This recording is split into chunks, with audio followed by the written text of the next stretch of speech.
It may seem like Apple is behind the competition a lot of the time. The company appeared to be slow to developments like widgets, bezel-less displays with camera notches and screens with high refresh rates. And with the iPhone 16 Pro, it appears to once again be late to the party, bringing generative AI features and a real button for the camera to its 2024 flagship. But if you will allow me to play therapist for a moment, I think it's not that Apple is slow, I think Apple is cautious, perhaps overly so. Caution on its own isn't a bad trait, in fact, it could be considered thoughtful rather than rushed to the cutting edge with its peers. Apple delivers, usually finding a slightly different approach that is often an improvement on what's out there. Just look at the Vision Pro headset or Apple Silicon, or even the iPod, the iPad, and the AirPods, which were far from the first of their kind when they launched. With the iPhone 16 Pro, the focus is on cameras and Apple Intelligence. The problem is Apple Intelligence isn't quite here yet. We can test some features in the developer beta that's currently available, but that's not necessarily the same as the experience the public will get when the update rolls out in October. It's not unprecedented for new iPhones to launch without some marquee features, sure, and thankfully there is still plenty that the iPhone 16 Pro brings. From camera control, the Fusion camera, and other video related updates to slightly bigger displays and iOS 18, the iPhone 16 Pro and Pro Max are intriguing successors, even absent the wanted intelligence features that are still to come. I am getting deja vu. Looking back at my review of the iPhone 15 Pro, I see a picture of that phone and its predecessor lined up by side to show just how much thinner the bezels are. Apple has once again trimmed the borders on its flagship phones, but while doing that enabled it to reduce the handset size in 2023. This year it allowed the company to cram in larger screens without much change in footprint. The iPhone 16 Pro and Pro Max displays have increased in size from 6.1 inches and 6.7 inches up to 6.3 inches and 6.9 inches respectively. Both handsets have grown ever so slightly too, by just under 1mm in width and about 3mm in height. Basically, the iPhone 16 Pro and Pro Max are a hair wider and taller than their predecessors but maintain the same 8.25mm profile, and yet in spite of this minimal change, you won't be able to keep your old cases if you are upgrading from an iPhone 15 Pro to an iPhone 16 Pro. Not only would the cases not quite fit, you'd also need something with either a cutout or a sapphire crystal and conductive layer to be able to use the new camera control. Of course, Apple sells compatible cases, as do some third parties like OtterBox, so you have plenty of options. I have spent most of this year's hardware review season remarking how Samsung and Google's flagships feel like iPhones, and I have now reached a strange inception point. As I have been comparing competing phones for this review, I have been surrounded by about a dozen handsets from all these different companies on my couch, including last year's iPhone, the Galaxy S24 Plus, and the Pixel 9 Pro and Pro XL. Trying to figure out which one is the iPhone has become more confusing than ever, as they all feel similar in build. The best way to verify at a glance is looking at the camera arrays or my wallpaper. All that is to say that the iPhone 16 Pro feels similar to its predecessors, which is what these other companies have been attempting to emulate. Apple would be right to feel flattered by this imitation, and yet I have to wonder if it's time to do something different. Google's Pixel 9 Pro is actually a whole 6 grams lighter than the iPhone 16 Pro at 221 grams, and I'm absolutely smitten by its rich pink hue and shiny edges. Though I like the new golden desert color for the iPhone 16 Pro, I do wish Apple's premium flagship had more fun and vibrant exteriors. That said, I do love the base iPhone 16 in pink, teal, and ultramarine. Arguably, the biggest change to the iPhone 16 lineup, not to mention the iPhone 16 Pro, is the introduction of camera control. This is a button on the right side of the device which has touch and pressure sensors on it to enable greater control with swipes and semi-presses. One of the things this was supposed to do was let you push slightly on the button to trigger focus, similar to what half pressing a DSLR shutter button would do. That function won't be available at launch, so I can't say if it's effective. But by the large, camera control is a very Apple approach to a feature that has been around for years. From phones by Sony and Nokia with dedicated shutter buttons to Android handsets with hardware-based double-click shortcut, the notion of quick access to your camera without having to fudge with the screen is a popular one. For good reason too. I've hated having to swipe or long press the icon on my iPhone's lock screen in the past, and even though I could set the iPhone 15 Pro section button to open the camera, it just wasn't positioned well and I'd have to give up my mute button. So, Apple isn't breaking new ground with its hardware shortcut for a frequently used app, but it does do a few things differently. With the touch sensor, you can swipe on it to tweak things like exposure, zoom levels and tone, and the half press still works as a way to select options or go back out of menus within the camera control interface. In theory, it's a nice way to make changes in the fly. In reality, there are a few issues and they largely have to do with placement.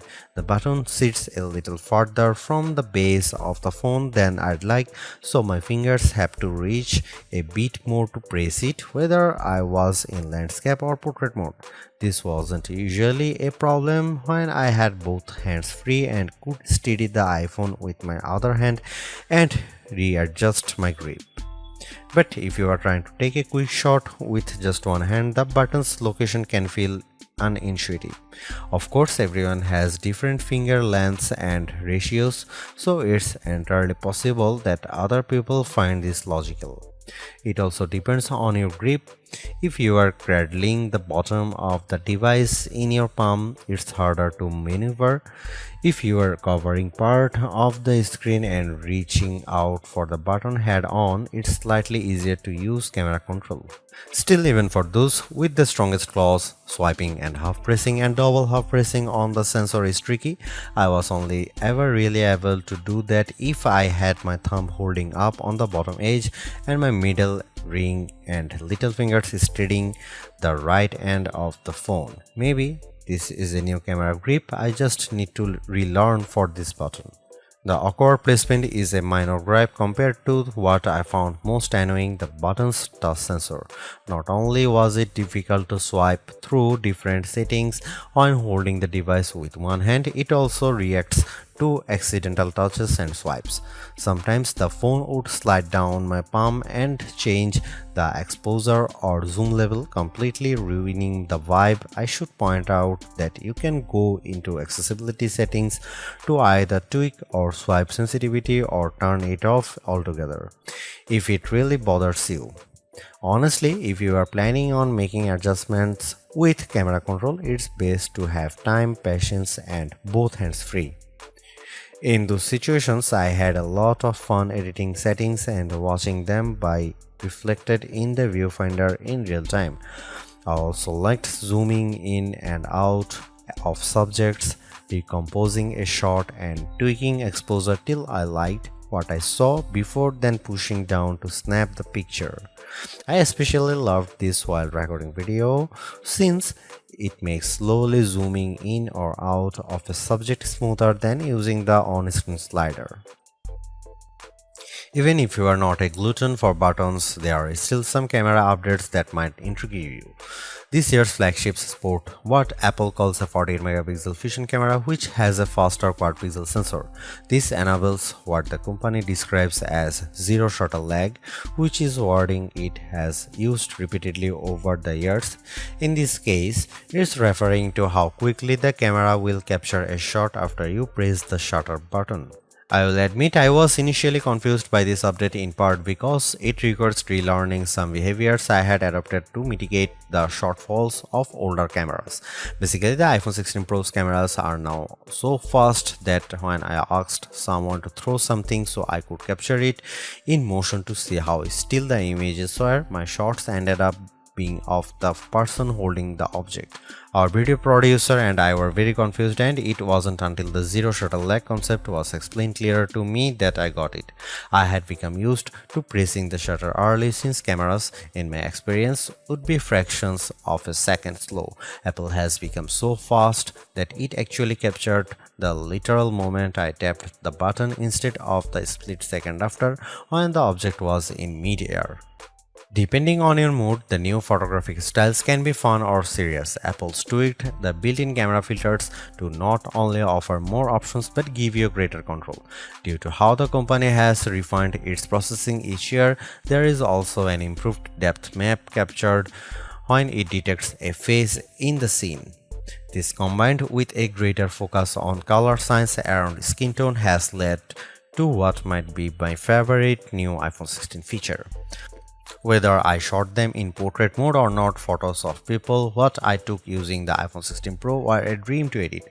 Simply switching between the standard, natural, luminous, quiet or ethereal styles already resulted in improvements to be colors and shadows, but I could also tap on each thumbnail to across the new editing touchpad and drag a dot around. This let me more precisely tweak the hues and contrast levels, and an additional slider will let me adjust how warm the image was.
Apple's caution is sometimes warranted, especially at a time when mistrust of AI-generated content runs rampant.